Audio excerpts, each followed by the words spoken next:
morning. Good morning. Good morning. Good morning. Good morning. Look at me being an amateur. Welcome to the morning hour of Hip Politics. It's your boy, Mr. Cameron Calvin. Your favorites. I need to come up with some new AKs, but I just wanted to tap in because we wanted to jump right into. I don't know. Whoops, that's not the show.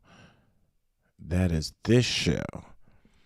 I, as many of you know, I am a former senior advisor at the White House. I was the director of digital engagement, and under the Biden administration, over a decade plus in Capitol Hill, I've run. I've run and been communications director, digital director, paid media, senior advisor to a ton of local to all the way to presidential campaigns over the last 20 years. And 2026, if you are paying attention, is going to be the year of really starting to kind of, as they say, separating the wheat from the chaff in terms of presidential elections. Like, this is the year you're going to know exactly who's running for president and as they start to build out their name. Like, very, very rarely. Like, I want to walk you through the timeline. Um, and walk you through kind of the timeline of here. So I'm going to do a two-part series. I'm going to start off with the Democratic Party here, and just give a little talk and some description and a little bit of discussion with you about my insider view of who I think are some of the top Democrats who are definitely going to run for president. Some of their pros and cons, what you think about them. Definitely want to hear your feedback. But just, I really thought it's a great opportunity to go live and talk through what I know is about to be a major, major, major point throughout the year as people continue to look. Because if you look outside, you see what the Trump administration is doing. People are trying to get a head start. There's going to be so much to do, and this is their first big test. 2026, the elections this year, everyone in the House of Representatives is up. That's how it works every 2 years. A third of the Senate is up. There's a chance for Democrats to take back the House, chance for Democrats to, long shot, but chance for Democrats to get the majority in the Senate, hopefully provide some checks and balances in the government. And I wanted to see, like, I wanted to just kind of talk through some of who I think some of the top candidates are. What I think with you as a viewer, as a person who's trying to understand what they should be looking for, if you ever get to run across any of these people, what kind of questions you could be asking them, some of their pros and cons. I've been able to work next to a few of them and see them up close and personal. So hoping to run through a little bit of that. So let's kick it off. I mean, there's a ton of data right now. First and foremost, if somebody tells you or you read a poll about who's winning, don't listen to them. Don't listen to them. Any kind of polls. Okay, here we go. Any kind of poll that claims to know. Oh, my bad, guys. I'm still doing this. Okay, I got the little automatic tracker. Sorry, thanks. That comes with the live stream. But I'll say this: any kind of poll that you do see, don't really believe it right now, because it is way too early to predict who's going to be winning, who's going to be running. It's just way too early. Like, this right now is people really trying to position themselves. I think they are trying to, like, this is a great article. If you can, I'll make sure the link to this article is in the description after the live stream. But this article really, if by Politico, talking about the 2028 began and who's really running. So I wanted to run through the I was going to say top 8 Democrats, but just some of the top Democrats that I think are running and what you should be looking for. So let's go to right here. because I'm of the belief that I'm of belief that even though most people think there is one main candidate, and that would be Gavin Newsom. I'm of the belief that we don't know if Gavin Newsom's going to run. I think he's going to run because his term as governor is over. I'm not sure he knows what else he can do politically. There's not much.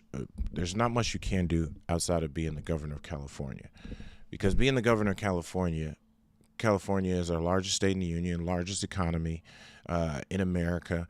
If it was a country, I believe it'd be like a top 5 GDP nation or a top 10 GDP nation. So California is a behemoth in and of itself. He's been the governor. He's run that state. It has been reelected. So now, once he moves away from that race, most people you'll see like, all right, well, what's the next step in political office? I don't really see him going and running for U.S. Senate, because he wouldn't go for the House of Representatives. That would be a step down for him after already been a mayor. But I really do think he could be. He can be a strong president, and he's come out swinging. Let's opine a little bit about your boy Gavin Newsom, because Gavin, I'm sorry, let me put some respect on his name. Governor Newsom, and let me get you guys here. And sorry, this is me. This is a little bit of live stream. Notice I'm not a YouTuber. I'm a political operative, so I am still working my YouTube. Oh, that's not what I wanted to do either. You guys seeing? I am still a political operative. Oh, that's probably why. I really think that Gavin Newsom, for all he's been doing, Gavin Newsom has really kept up the heat, and he's kept Democrats in the game. Let's look through this article. I want to look through this article here. So, Gavin Newsom, he's the attack dog. And that's what the article talks about, him really being the attack dog. If you've been paying attention to anything, he's been putting out AI videos. He's been putting out responses. He's confronted ICE earlier last year in terms of both in person and at events. He's a perfect example of your social media team, both as a political candidate and as a governor and elected official, working in tandem. Most people think like they don't realize the difference between. Let me make it a little bigger for you guys.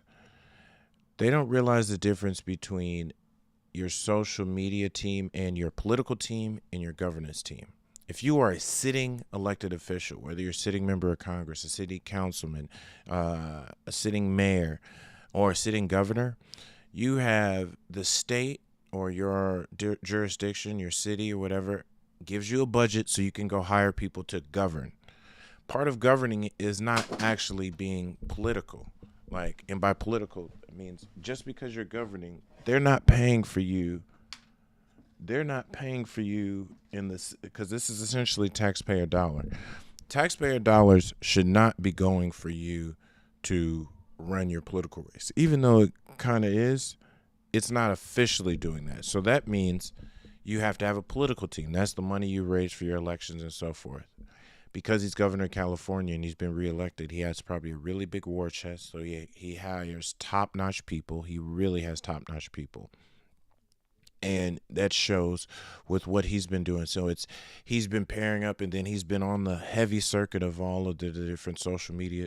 All of the different digital shows and shows also allowing his clips so much. Like, he is a master class on, if you give me a good budget and I'm willing to go out there and say stuff and say and match it up, my social media account can be just as aggressive as I am, or even more than I am online, but it all feels authentic.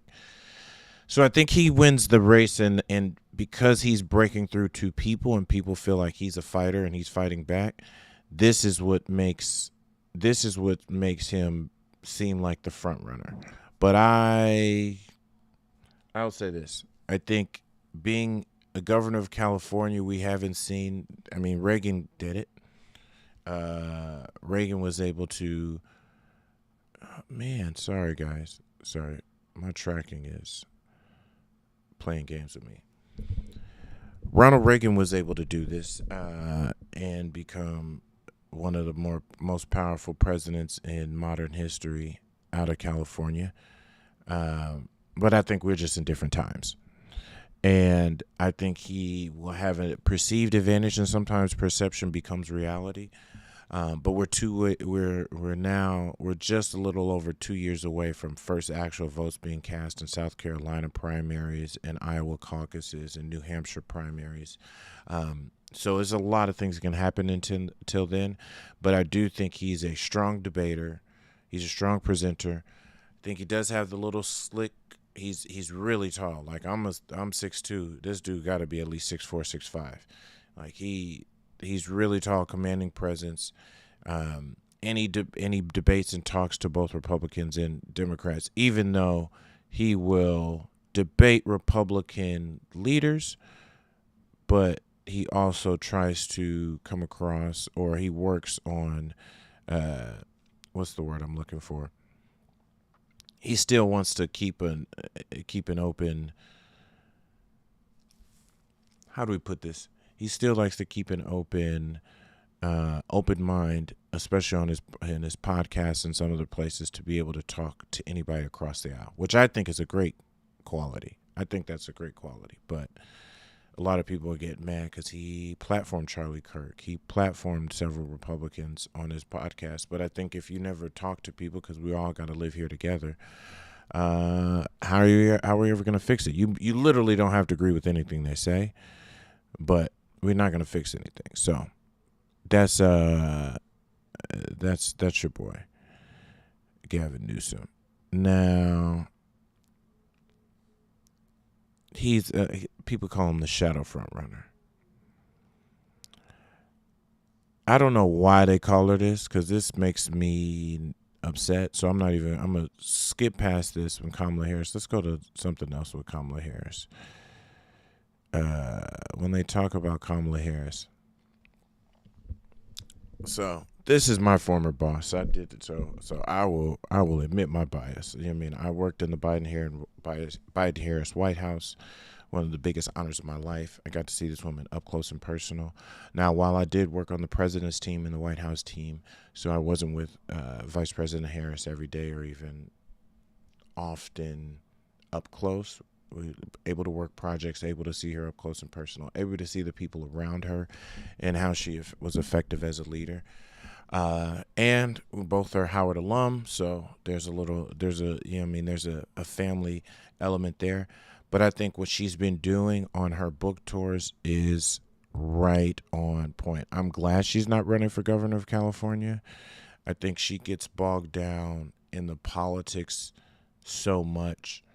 And she, whether you know it or not, when you get to see her and be up close and personal, she is such a real regular person. She is very aware of her circumstances. She's very aware of the position she has, what she means to people, and how the narrative has torn her down. I'm not saying she's a perfect person. No one is. She will tell you that herself.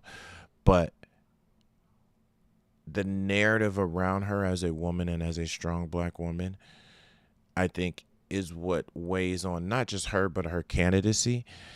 And I am of the belief it is tough. But it is tough to be reelected if you have lost or run and unsuccessfully run multiple times. But you cannot tell her that's the case, because she ran with a president. Joe Biden has ran for president, 3-4 times before he won, and we helped him win. and he was the president for the right time in the right place. So I think Kamala Harris is building her coalition. I really think she's gonna the book tour and having this book tour and talking about 2024, as Democrats have decided to not talk about 2024. I think her building her coalition has been critical. I think her building her people power has been critical. I'd love to see her build and continue to grow her social media presence and do even more there. But I think all those things and pieces have really helped position her, and she understands how to raise money, how to raise donors. I think if she's really, as she's going to do, as somebody else we're going to talk about in this race, I really think she has an opportunity. She has an opportunity to really galvanize folks if she leans into black people. If she becomes the black candidate, guess what, people? 30 to 40% of the Democratic voting base is black. If she becomes the black candidate for black people, ooh. But there's a couple other black folks running, so you don't get to just be the black person and sew that up. We saw that in the 2020 race. But here's another guy I really like and got to meet and work with on a few different videos and a few different opportunities. Mayor, former Secretary Pete Buttigieg. When I say to me, he is the best, and I will repeat this, he is the best communicator in terms of articulate. He is the best communicator at the national level in the Democratic Party. He's the best one-on-one communicator in the Democratic Party. I say that, one-on-one communicator. How you, I'm sorry.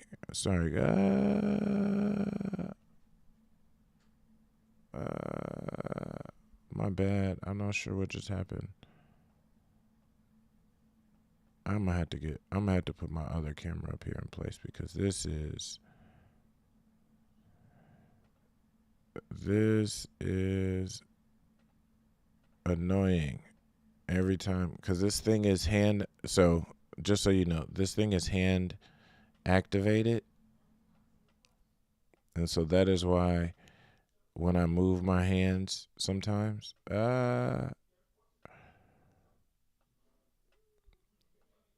okay, there we go. When I move my hands, it then turns into the camera will like start tracking and moving around and so forth. So, but anyways, back to Pete Buttigieg. If you watch his interviews, if you watch what he does in terms of when he does speak, he is a person who has the most intelligent, thoughtful interviews I think that exist right now. Hold up, let me figure out how to.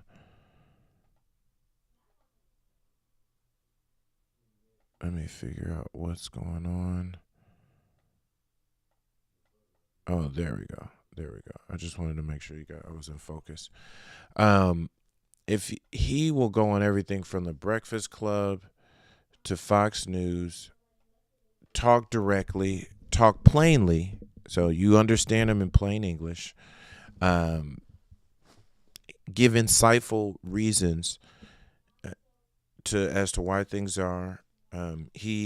So many things in transportation he did well. I know New Yorkers are a little annoyed at him because he also helped put in that transportation, that congestion tax, but he did so much in terms of regulations and trying to return money back to people from the airlines in terms of some of their fees and late fees. Really was integral in unlocking a lot of money that Trump then quickly shut off, but unlocking a lot of money in terms of trains and transportation, everything from the west to the southwest corridor and even in the Midwest. He showed up everywhere. He came to he came to some parties that we had, like dope parties, but like parties where there were like, I think we had everybody from Dame Dash to to Anthony Hamilton. Like he came to some of the after parties, whether it was a black event, a Hispanic event, progressive event, LGBTQ event, whatever. He would go to all of those things. I'm concerned about America. It's some of the same reason of every woman on this list. I'm concerned that we as America have to overcome some of our biases. I'm concerned that him as an openly gay man, I think he would be one of the most dynamic leaders and efficient leaders of government I think we have if he chooses to run. I don't know why they call it running in place, because I think he is doing what he needs to do by getting out on social, and he has a much higher name recognition. But I do think he could be a sneaky candidate. I just am concerned that America. I want to make sure, and I want to believe in our country, but I don't know if we're ready for that, because we could have had everything that's going on outside if y'all were ready for a woman president. I think there's a lot of things that made it clear. There was such a clear distinction between the two candidates, and to see that it's not that you could you could disagree with Kamala Harris's campaign and not vote for her, but all the narrative and the talk and the misogyny, the racism, all those different things that weighed in were really what showed me that's like, I don't know if we're going to be ready for that. So hopefully, maybe over the next 2 years, if Mayor Buttigieg and Secretary Buttigieg continues to make his case, he can be there. This is the sleeper pick, y'all. This is the sleeper pick. Representative Alexandria Ocasio-Cortez. I think she has real momentum. She's got real momentum in terms of really in the streets. She's regularly able to draw thousands, some times 10,000 people in a crowd. I've gone to one of her rallies out west with her and Bernie Sanders. She's raises real money. She has real millions of followers on social. She has high name recognition. Even if people can't pronounce her name exactly right, that she's got a nickname that's cool, AOC. And I think her opportunity to really take it to the next level is there. I'm curious.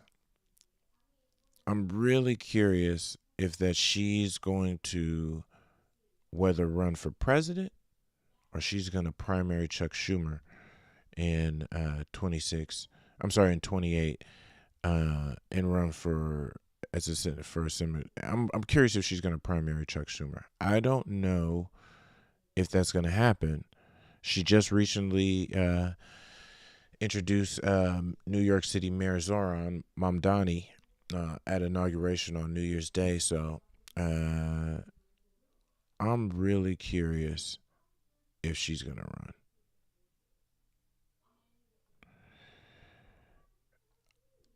run.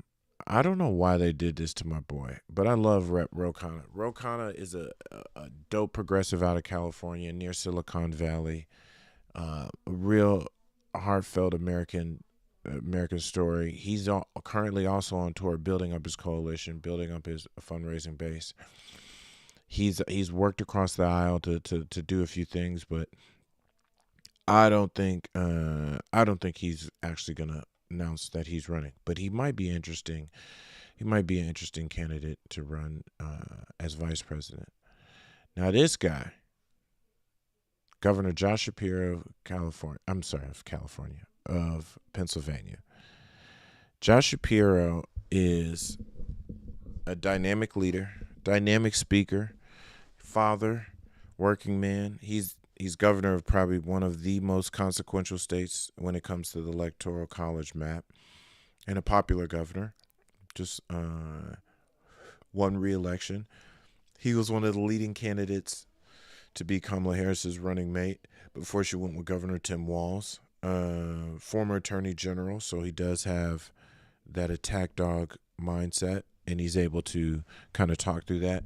I would say Josh Shapiro, more specifically, I would say Governor Shapiro is someone that I think, when I think about this as when I think about this as kind of a free for all, I think he can come in from the lead if he breaks through nationally. He needs a moment because he speaks. You can tell he's been on the Breakfast Club. He's been on a few of these platforms. He's got a little hard scrabble feel because Pennsylvania is both Philadelphia and Pittsburgh and everything in between. But I am of the belief that Josh Shapiro, if he wants to break through, because mind you, these are all what you see on the screen are pictures of not just Democrats but Republicans, all these people who have even been slightly considered for something. If he's gonna break through, he really needs to shake up the race. Like, if he's gonna break through and jump into, I think he's already in probably the top 8 can be considered, but if he's gonna break through, I think he really needs to shake up the race. Who else do I want to talk about? I want to talk about. There's a few others that are making some waves, that are doing good stuff. Let's talk about another person. Let's talk about another person.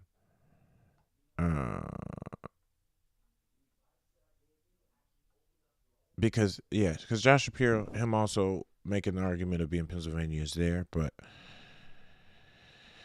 he's got to run for re-election. He's running for re-election now, so he has to win governor in 26 to do that. This is another person I want to talk right down here. If you see down here, I don't know if you guys can see this on my screen, but down bottom left, I'm going to talk about 2 more key people, 2 governors, because I'm of the belief that the next Democratic president will not come from Washington. So if you see a senator, if you see a congressman, former vice president, I think some of them will run, but I think it's going to be a state-led person or an independent leader. Somebody who has no record, like a Mark Cuban or something like that, and we'll talk about him in a later video, like the wild cards. But I think, let's talk about J.B. Pritzker. J.B. Pritzker, and let me bring this up. Let me think about Pritzker running for president, because this is, a lot of people are, I'm curious to why people are not more on the J.B. Pritzker bandwagon and don't realize how big of a, like, just how big of a thing he is and how big of an opportunity he has. But Governor Pritzker is the governor of Illinois. If you didn't know, he's a billionaire. The Pritzker family billions. They've made. I don't misquote me. Let's look that up. Gemini. How much money? What? Here, let me see. Let me get this. What is the net or? Sorry, I misspelled that. What is the net? Let me put this down, guys. Sorry.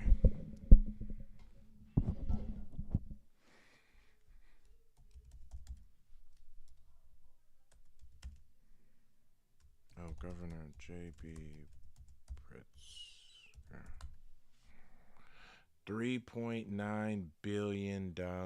Ooh. So, he's got real money. He's from the Hyatt Hotel family. And his grandfather co-founded the Hyatt Hotel. So, he's got real money. But he's also got real power. And he's really been really be try to become more and more of a champion of the people. He's at the No King protests in Chicago. Spoke out there. He is obviously not scared of Trump. He's like, dude, I got my own money. I run a state. I have a state with one of the largest cities in the country. Um, I think there's something about us having proved with Trump about the billionaire, the everyman billionaire. Maybe we need a billionaire versus a billionaire. I think that is what a lot of people consider could be the argument there. I'm not so sure yet. I think he needs to continue to distinguish himself, but he's really been clips have really start floating around of him finding his voice and doing so many like making so many powerful assertions. So I am I think he's one to watch. And then let's talk about my personal favorite.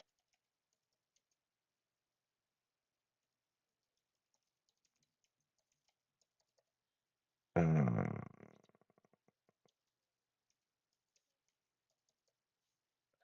he's a brother that is close to home, and I want to.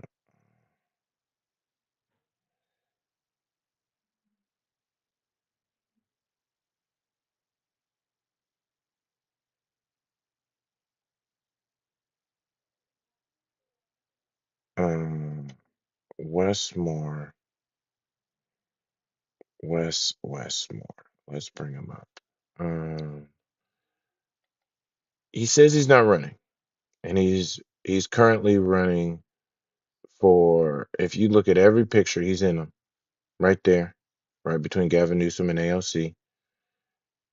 If you see this one when you're talking about the people who put him there, he's right up there at the top. Uh, right up there at the top.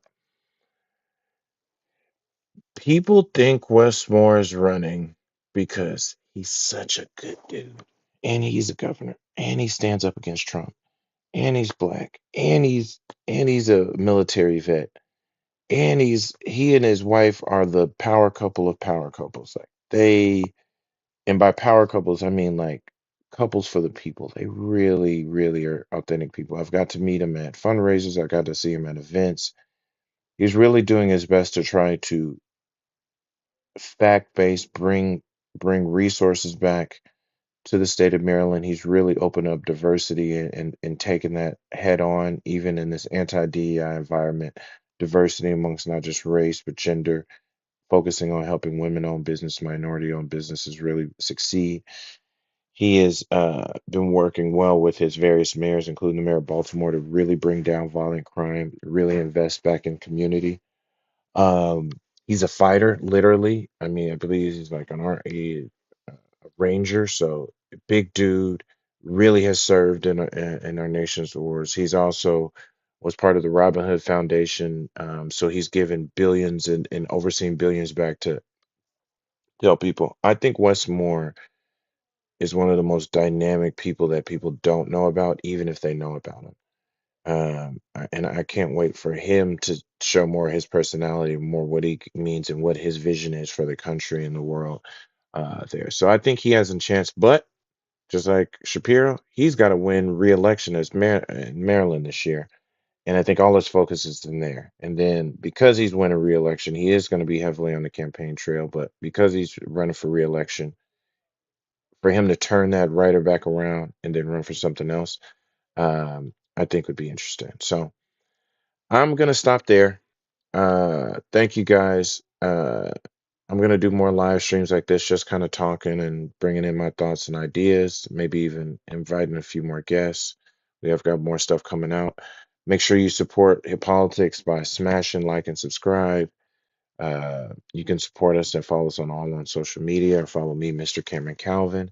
And with that, we're out. Peace.